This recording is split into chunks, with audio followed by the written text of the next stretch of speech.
Hello everyone, welcome back to Optometry Desk. Optometry is something beyond refraction. This is Optometrist Bhuvneshwari. The topic of this video is going to be hypermetropia. Hypermetropia is also known as hyperopia or foresightedness. Refractive state of eye where parallel rays emerging from infinity is focused behind the retina with accommodation at rest. அதாவது இது கண்ணில் type of refractive error. நமக்கு தெரியும் refractive எரரில் மொத்தம் 3 types இருக்குது. Myopia, hyperopia and astigmatism. Myopia பற்றின video and அதோட treatment இது எல்லாமே நம்ம ஆல்ரெடி பார்த்துட்டோம். அந்த சீரீஸில் நெக்ஸ்ட் திங் வந்து ஹைப்பரோப்பியா. ஸோ இதை எப்படி டிஃபைன் பண்ணலாம் அப்படின்னா, இந்த ஒரு ரிஃப்ராக்டிவ் ஸ்டேட் ஆஃப் ஐல parallel rays emerging from infinity will be focused behind the retina. மயோப்பியாவில் in front of retina. In case of hyperopia, it is focused behind the retina with accommodation at rest. Accommodation should be relaxed, it shouldn't be active. Classification, it is of 2 types, etiological types and clinical types. First, etiological typesல பார்க்கலாம். Etiological types அப்படின்னா காஸை base பண்ணி நம்ம classify பண்ணுறது is etiological types. அதில் வந்து axial hyperopia, curvatural hyperopia, index hyperopia, positional hyperopia, absence of lens and consecutive hyperopia. First, axial hyperopia. Due to decreased axial length, அதாவது total power of eyeball நார்மலாக தான் இருக்கும். Normally total power of eyeball எவ்வளோ? 60 diopters. So total power of eyeball நார்மலாக தான் இருக்கும். But still axial length வந்து கொஞ்சம் ரெடியூஸ்டாக இருக்கிறதுனால the parallel rays will be focused behind the retina. If you see here, நார்மலே இருக்க வேண்டிய ஐபாலோட ஆக்சியல் லென்த் இவ்வளோ இருக்கணும் அப்படின்னா ரேஸ் அந்த இடத்துல ஃபோக்கஸ் ஆகிருக்கு. இப்போ இந்த டோட்டல் ஐபாலோட பவர் வந்து 60 diopters. In case of axial hyperopia, இந்த 60 diopters அப்படியே தான் இருக்கும். ஐயோட டோட்டல் பவரில் எந்த ஒரு சேஞ்சஸுமே இருக்காது. But still, since the size of eyeball is reduced, the axial length of eyeball is reduced, the rays will be focused behind the retina. Okay, this is axial hyperopia. 1 mm of reduction in axial length will cause about plus 3 diopters of hyperopia. Next, curvatural hyperopia. Decreased curvature or flatter cornea or lens. அதாவது நம்மளோட corneal சர்ஃபேஸோ இல்லை லென்ஸோட சர்ஃபேஸோ நார்மலாக இருக்கிறத வேண்டியதை விட ஃப்ளாட்டராக இருக்குது, கொஞ்சம் curvature கம்மியாக இருக்குது, இல்லை ரேடியஸ் ஆஃப் கர்வேச்சர் இன்க்ரீஸ்டாக இருக்குது அப்படின்னா that causes hyperopia. 1 mm of increased radius curvature cause around plus 6 diopters of hyperopia. Next, index hyperopia. Reduced refractive index of an optical media of eye, அதாவது either corneaலையோ இல்லை லென்ஸ்லையோ reduced refractive index இருந்துச்சு. when the refractive index is lower than normal range அப்படின்னா it causes hyperopia. Then positional hyperopia. Posterior lens placement. நார்மலாக lens இந்த இடத்துல place ஆயிருக்கணும் அப்படின்னா இந்த இடத்துல லென்ஸ் பிளேஸ் ஆயிருக்கும் போது ரேஸ் இங்கே ஃபோக்கஸ் ஆகுது, பர்ஃபெக்ட்லி அட் ரெட்டினா ஃபோக்கஸ் ஆகுது. If in case the lens is placed quite backward, quite posteriorly placed அப்படின்னா the convergent point of rays will also be posteriorly placed, that is behind the retina. This causes positional hyperopia. Then absence of lens. Normally நம்ம ஐயோட total power வந்து plus 60 diopters. அதில் லென்ஸோட power is around plus 16 diopters. Whenever there is an absence of lens, that is aphakia, there will be reduction of this plus 16 diopters of power which causes high hyperopia. So absence of lens leads to high hyperopia. Then consecutive hypermetropia. Overcorrected myopia or underpowered IOL. Both this condition will lead to consecutive hyperopia. Then clinical types of hypermetropia. First, under the topic we will be seeing about simple hyperopia, also known as developmental or physiological hyperopia with the normal biological variations, can be axial or curvature. Simple hyperopia நம்ம developmental or physiological hyperopia னு சொல்லலாம். This occurs within the normal biological variation, that is அது வந்து ஒரு pathological condition இல்லை abnormal value கிடையாது. For example, the ideal axial length of an eye is 24 mm, but it can be from 22 to 25. This 22 to 25, that is normal biological variation. அதுக்காக அதில் இருந்தால் எந்த ஒரு ரிஃப்ராக்டிவ் எரரும் அக்கறை ஆகாதுன்னு இல்லை, but that is normal biological variation. To be simple and precise, group of people in a similar location அந்த மாதிரி நம்ம பார்க்கும்போது அவங்களுக்குள்ள இருக்கிற ஒரு common variation, that is normal biological variation. அதுக்குள்ளே இருக்கிற வேரியேஷனால கிரியேட் ஆகிற ஹைப்ரோப்பியாவை தான் சிம்பிள் ஹைப்ரோப்பியான்னு சொல்லுவோம். It can either be axial or curvatural. Next clinical டைப்ஸில் அடுத்த டாபிக் வந்து non physiological hyperopia. outside normal biological variation, அதாவது நான் physiological நான் அப்போ சொன்ன மாதிரி with normal biological variation இருக்காது, outside that, அதாவது 22 mm to 25 mm in axial length is normal biological variation அப்படின்னா நான் physiological conditionல மேபி ஒரு 21 or 20, even less than 20 அந்த மாதிரிலாம் வரலாம். That is non physiological hyperopia. It can be subdivided into furthermore 2 types. Congenital non-physiological hyperopia, அதில் என்னென்ன இருக்கலாம் அப்படின்னா microphthalmus, nano-ophthalmus, microcornea, congenital posterior subluxation of lens or congenital aphakia, that is congenital absence of lens, இதெல்லாம் இருக்கலாம். Acquired non-physiological hyperopia senile hyperopia, ஒரு ageing சேஞ்சஸ்னால create ஆகிற ஹைப்பரோப்பியாவை தான் senile hyperopia அப்படின்னு சொல்லுவோம். ஃபார் எக்ஸாம்பிள், நமக்கு ஏஜ் ஆக ஆக செனைல் கேட்ராக்ட் அப்படின்னு ஒரு விஷயம் வரும். அதில் கார்டிகல் ஸ்க்ளீரோசிஸில் என்ன ஆகும் அப்படின்னா நம்ம லென்ஸோட கார்டெக்ஸோட ரிஃப்ராக்டிவ் இண்டெக்ஸ் ரெடியூஸ் ஆகும். Reduction in refractive index causes hyperopia. So that is senile hyperopia. Next positional hyperopia. கண்ணில் அடிப்படுது இல்லை வேற ஏதாவது ஒரு ரீசன்னால நம்மளோட லென்ஸ் வந்து அது இருக்க வேண்டிய பிளேஸ்லேருந்து கொஞ்சம் போஸ்டீரியராக பிளேஸ் ஆயிடுச்சு அப்படின்னா that is acquired positional hyperopia. Then acquired axial, either retinal டிட்டாச்மெண்ட்டோ இல்லை ஆர்பிட்டல் டியூமரோ இல்லை வேற ஏதாவது ஒரு ரீசன்னால ரெட்டினா கொஞ்சம் ஃபார்வர்ட்லி பிளேஸ் ஆயிடுச்சு, அதனால ரேஸ் வந்து பிஹைண்ட் ரெட்டினா ஃபோக்கஸ் ஆகுது அப்படின்னா that is acquired axial hyperopia. Then acquired aphakia, surgical removal of லென்ஸோ இல்லை ட்ராமேட்டிக் ரீசன்ஸ்னால லென்ஸ் அது இருக்க வேண்டிய இடத்துல இல்லை, it fell into vitreous அந்த மாதிரி ஏதாவது அப்படின்னா comes under acquired NPH. Then pseudophakic, நான் ஆல்ரெடி சொல்லியிருந்தேன் under powered IOL causes hyperopia. So ஒருவேளை சர்ஜரி பண்ணி போஸ்ட் ஆப்பாக ஐஓஎல் பிளேஸ் பண்ணும்போது if it is under powered that is pseudophakic acquired non physiological hyperopia. Then functional hypermetropia, இது என்ன அப்படின்னா results from paralysis of accommodation.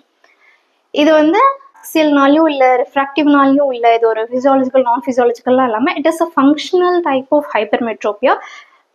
நம்மளோட accommodation வந்து due to some reason paralyse ஆயிடுச்சு அப்படின்னா அதனால வர டைப் ஆஃப் ஹைப்பர்மெட்ரோப்பியாவை தான் வந்து ஃபங்க்ஷனல் ஹைப்பர்மெட்ரோப்பியான்னு சொல்லுவோம். இது எதனால இருக்கலாம் அப்படின்னா தேர்ட் நர்வ் பால்சி, ஆப்தல்மோப்ளீஜியா இந்த மாதிரியான கண்டிஷன்ஸ்லாம் இருக்கலாம். Next components of hyperopia. Total ஹைப்பர்மெட்ரோப்பியாவில் பார்த்தோம் அப்படின்னா லேட்டன்ட் அண்ட் மேனிஃபெஸ்ட் அப்படின்னு சொல்லி 2 டைப்ஸ் இருக்கு. லேட்டன்ட் ஹைப்பர்மெட்ரோப்பியா வந்து usually inherent tone of ciliary மசில்னாலே கரெக்டாக இருக்கும். அதாவது ஒரு 1 diopter ஆஃப் ஹைப்பர்மெட்ரோப்பியா வரைக்கும் நம்மளோட சிலியரி மசில்ஸ் இருக்குல்ல அதோட இன்ஹெரண்ட் டோன், ஒரு பேசிக் இன்ஹெரண்ட் டோன்னாலே அது கரெக்டாக இருக்கும். That is latent. Then manifest is subdivided into furthermore 2 types. Facultative hypermetropia is corrected by accommodative effort of our lens. நம்மளோட லென்ஸ் வந்து அக்காமடேட் பண்ணி அதனால ஒரு லெவல் ஆஃப் ரிஃப்ராக்டிவ் எரர், ஒரு லெவல் ஆஃப் ஹைப்பர்மெட்ரோப்பியா வந்து கரெக்ட் பண்ணும். That range of hypermetropia is facultative. இந்த accommodative எஃபர்ட்னாலேயும் ஹைப்பர்மெட்ரோப்பியா correct ஆகலை, அதை தாண்டி இன்னும் ஹைப்பர்மெட்ரோப்பியா பவர் இருக்கு அப்படின்னா அந்த மீதி பவரை தான் வந்து அப்சல்யூட் அப்படின்னு சொல்லுவோம். இப்போ ஃபார் எக்ஸாம்பிள் ஒரு பேஷண்ட்க்கு வந்து +5 diopters இருக்குன்னு வச்சுக்கோங்க. அதில் வந்து 1 diopter இந்த லேட்டன்ட்ல இன்ஹெரண்ட் டோன் ஆஃப் சிலியரி மசில்ல போயிடுச்சு. ஒரு அரௌண்ட் ஒரு 2 diopters வந்து அக்காமடேட்டிவ் எஃபர்ட்ல போயிருக்குன்னா இது வந்து லேட்டன்ட்னால கரெக்டாக இருக்கு, இது வந்து ஃபேக்கல்டேட்டிவ் ஹைப்பர்மெட்ரோப்பியானால கரெக்டாக இருக்கு. இந்த அக்காமடேட்டிவ் எஃபர்ட்னாலையும் கரெக்ட் ஆகாது. பேலன்ஸ் 2 diopters இருக்கு இல்லையா, this balance 2 diopters is absolute hypermetropia, that is not corrected even by accommodative effort. Next, grades of hypermetropia. Low, that is when the hypermetropia is equal to or less than or equal to +2 diopters, that is low. From 2 to 5 diopters, from 2 to 5 diopters is moderate. More than 5 diopters is high hyperopia. Now, signs and symptoms of hyperopia. First, symptoms. நமக்கு symptoms வந்து ஹைப்பர்மெட்ரோபிக் கேசஸில் totally 4 டைப்ஸாக present ஆகலாம்.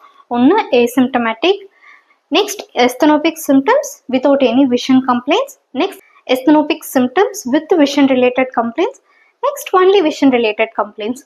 So இந்த 4 டைப்ஸில் எப்படி இருக்கும், என்ன மாதிரி present ஆகும், எதனால அப்படின்னு பார்க்கலாம். ஏசிம்டமேட்டிக் யூஸ்வலி இந்த மாதிரி பேஷண்ட்க்கு ரொம்ப கம்மி பவர் தான் இருக்கும். ஒரு 0.75, 1, 0.5 இந்த மாதிரி ரொம்ப கம்மி பவர் தான் இருக்கும். அது வந்து லேட்டன்ட் ஹைப்பரோப்பியாவில் வரும். அதாவது இன்ஹெரண்ட் டோன் ஆஃப் சிலியரி மசில்னாலே வந்து அது கரெக்ட் ஆகிடுறதுனால எந்த ஒரு சிம்டம்ஸும் பேஷண்ட்க்கு இருக்காது. மோஸ்ட் காமன்லி இந்த ஒரு டைப் ஆஃப் ஹைப்பரோப்பியாவுக்கு நம்ம கரெக்ஷனும் கொடுக்கணும் நெசசரி இல்லை. Next asthenopic symptom without vision complaint. Asthenopic சிம்டம்னா இந்த ஐ ஃபெட்டிகா இருக்கிறது, வாட்டரிங் இருக்கிற மாதிரி இருக்குன்னு சொல்றது, இந்த ஃப்ரண்டல் ஆர் ஃப்ரண்டோ டெம்போரல் இந்த இடத்துல இல்லை இந்த இடத்துல ஹெட்ஏக் இருக்கு அப்படின்னு பேஷண்ட் கம்ப்ளைண்ட் பண்றது. பட் எந்த ஒரு விஷன் ரிலேட்டட் கம்ப்ளைண்ட்டும் இருக்காது. ஏன் அப்படின்னா அவங்களோட அகாமடேட்டிவ் எஃபர்ட்னால இந்த ஒரு ஹைப்பரோப்பியா கரெக்ட் ஆயிடுச்சு. அதனால உங்களுக்கு விஷன் ரிலேட்டட் கம்ப்ளைண்ட்ஸ் எதுவும் இல்லை. பட் ஸ்டில் கண்டினியூஸா அகாமடேஷன் இருந்துகிட்டே இருக்கிறதுனால அந்த அகாமடேஷன் ஃபெட்டிக்னால வர கம்ப்ளைண்ட்ஸ் தான் இந்த asthenopic symptoms. So this comes under facultative hyperopia. Next asthenopic symptom with defective vision. ஒரு பேஷண்ட் கண்டினியூஸாக அகாமடேட் பண்ணுறாங்க, பட் அவங்க எவ்வளோ மேக்ஸிமம் அகாமடேட் பண்ணாலும் ஃபுல் பவர் அவங்களால கரெக்ட் பண்ண முடியல.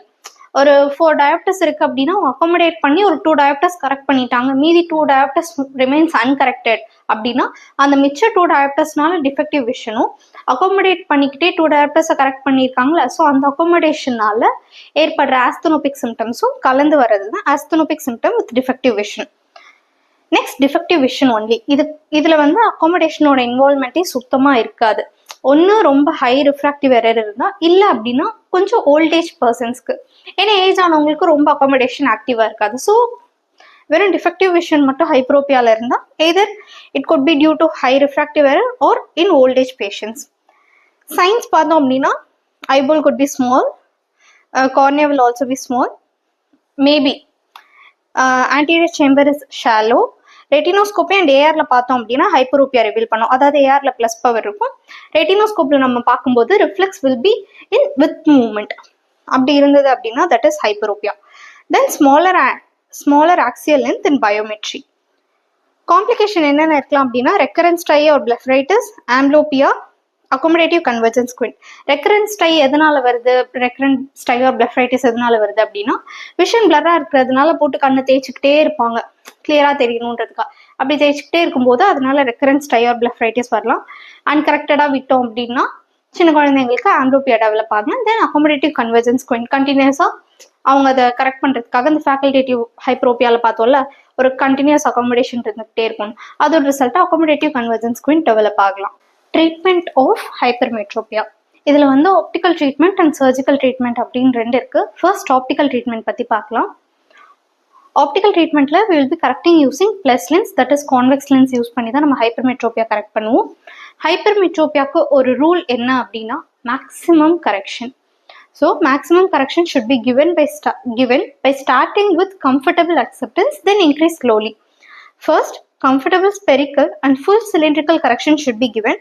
Power should be increased in 6-month interval till the patient accept manifest hyperopia. அதாவது எடுக்கவும் நம்ம வந்து கம்ப்ளீட் பவர் கொடுத்தா பேஷண்ட் அக்செப்ட் பண்ண மாட்டாங்க. அதனால எப்பொழுதுமே வந்து கொடுக்கும்போது அவங்க எந்தளவுக்கு கம்ஃபர்டபுளா இருக்காங்களோ, எந்த பவர் அக்செப்ட் பண்றாங்களோ அந்த ஸ்பெரிக்கல் பவரையும் சிலிண்ட்ரிக்கல் ஃபுல் கரெக்ஷனையும் கொடுத்துட்டு 6 மந்த் இன்டர்வல்ல கொஞ்சம் கொஞ்சமா பவர் இன்க்ரீஸ் பண்ணி அவங்களோட ஃபுல் பவர் அவங்க அக்செப்ட் பண்ற டைம்ல தான் நம்ம அதை ஸ்டாப் பண்ணணும்.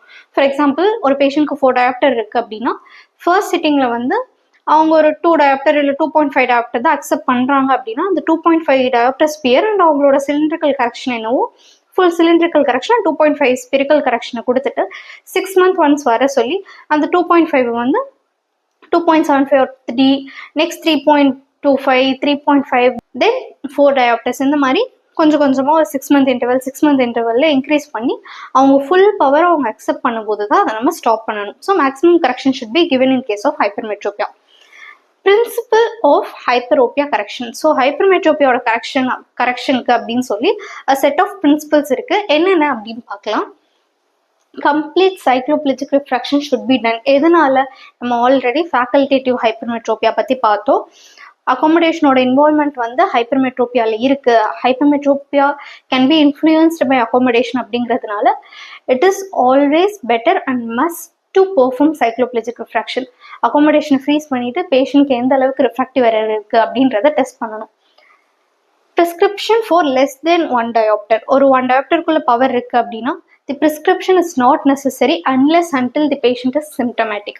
பேஷண்ட்டாக எனக்கு வந்து ஹெட்ஏக் இருக்குது, விஷன் கம்ப்ளைண்ட் இருக்குது அப்படின்னு பேஷண்ட்டாக வாலண்டரியாக சிம்டம்ஸ் சொன்னால் மட்டும்தான் 1 டயாப்டர் ஆர் லெஸ் தென் 1 டயாப்டருக்கு நம்ம ப்ரிஸ்கிரிப்ஷன் கொடுக்கும். Or else it is not necessary since it can be taken care by inherit tone of ciliary muscles. சில்ட்ரனை பொறுத்த வரைக்கும் லெஸ் தென் 4 இயராக இருந்தாங்க அப்படின்னா அவங்க ஃபுல் கரெக்ஷன் கொடுக்கும்போது ஃபர்ஸ்ட் சிட்டிங்ல அக்செப்ட் பண்ணிப்பாங்க. அவங்க எந்த ஒரு கம்ப்ளைண்டும் லைக் இது கம்ஃபர்டபுளாக இல்லாத மாதிரிலாம் எந்த ஒரு கம்ப்ளைண்ட்டும் சொல்ல மாட்டாங்க. ஃபர்ஸ்ட் சிட்டிங்லேயே மோஸ்ட்லி அக்செப்ட் பண்ணிடுவாங்க. ஸோ லெஸ் தென் 4 இயர், அதாவது ஸ்கூல் போகாத குழந்தைங்க லெஸ் தென் 4 இயர் அப்படின்னா அவங்களுக்கு நம்ம வந்து ஃபர்ஸ்ட் சிட்டிங்லேயே ஃபுல் கரெக்ஷன் கொடுக்கலாம். மேக்ஸிமம் அக்செப்டன்ஸ் உங்களுக்கு ஃபர்ஸ்ட் சிட்டிங்லேருந்து இருக்கும். ஒருவேளை மோர் தென் 4 இயர்ஸ் ஒரு ஸ்கூல் கோயிங் சில்ட்ரனாலாம் இருக்காங்க அப்படின்னா அவங்க எடுக்கவும் கம்ப்ளீட் கரெக்ஷன் அக்செப்ட் பண்ண மாட்டாங்க. ஸோ அப்போ வந்து ஒரு 1/3 ஆஃப் பவரை ரெடியூஸ் பண்ணி தான் நம்ம அந்த பேஷண்ட்ஸ்க்கு கொடுப்போம். 1/3 ரெடியூஸ் பண்ணி கொடுப்போம் அப்படின்னா ஒரு பேஷண்ட்க்கு வந்து 6 diopter பவர் இருக்கு அப்படின்னா இதில் 1/3 எவ்வளோ? 6 diopterல 1/3 is plus 2 diopters. So 1/3 reduce பண்ணி கொடுப்போம். அதாவது 6 - 2 அப்படின்னா ப்ளஸ் 4 diopter தான் ஃபைனல் ப்ரிஸ்கிரிப்ஷனாக அந்த குழந்தைக்கு கொடுப்போம். 1/3 ரெடியூஸ் பண்ணி கொடுத்துட்டு திரும்ப அந்த குழந்தைய 6 month ஒன்ஸ் வர சொல்லிட்டு அந்த 6 month ஒன்ஸ்ல கொஞ்சம் கொஞ்சமாக பவரை இன்க்ரீஸ் பண்ணும் until the child accepts the total power, that is the plus 6 diopter. ஒருவேளை பேஷண்ட்க்கு வந்து ஹைப்பர்மெட்ரோபியா இருக்கு, young child along with that எக்ஸோ டிவியேஷனும் இருக்கு அப்படின்னா நம்ம இப்போ என்ன பண்ணுவோம்? பேஷண்ட்டை அண்டர் கரெக்ட் பண்ணுவோம். எதனால அப்படின்னா ஹைப்பர்மெட்ரோபியாவை நம்ம அண்டர் கரெக்ட் பண்ணும்போது இன்னும் கொஞ்சம் கரெக்ஷன் தேவைப்படுறதுனால தி சைல்டு வில் அகாமடேட் ஆகும்போது அப்வியஸ்லி கன்வர்ஜ் ஆகும். கன்வர்ஜ் ஆனால் என்ன ஆகும்? Exodeviation will be reduced. So இந்த ஒரு ரீசன்னால அந்த மாதிரியான டைம்ல மட்டும் அண்டர் கரெக்ட் பண்ணி ப்ரிஸ்கிரைப் பண்ணுவோம். ஒருவேளை அகாமடேட்டிவ் கன்வர்ஜன்ஸ் குவிண்ட் இருந்தது அப்படின்னா அக்செப்டன்ஸ் இருந்தாலும் இல்லைனாலும் ஃபர்ஸ்ட் சிட்டிங்லேயே ஃபுல் கரெக்ஷன் கொடுக்கணும். ஃபுல் கரெக்ஷன் கொடுத்து அதை தான் ப்ரிஸ்கிரைப் பண்ணணும். ஆம்ப்ளோபியா இருந்தாலும் the same thing, full correction கொடுத்து சின்ஸ் ஃபர்ஸ்ட் சிட்டிங்ல இருந்து அக்ளூஷன் தெரப்பி ஸ்டார்ட் பண்ணிடணும். கரெக்ஷனும் கொடுத்து அக்ளூஷன் தெரப்பியை ஸ்டார்ட் பண்ணிடணும்.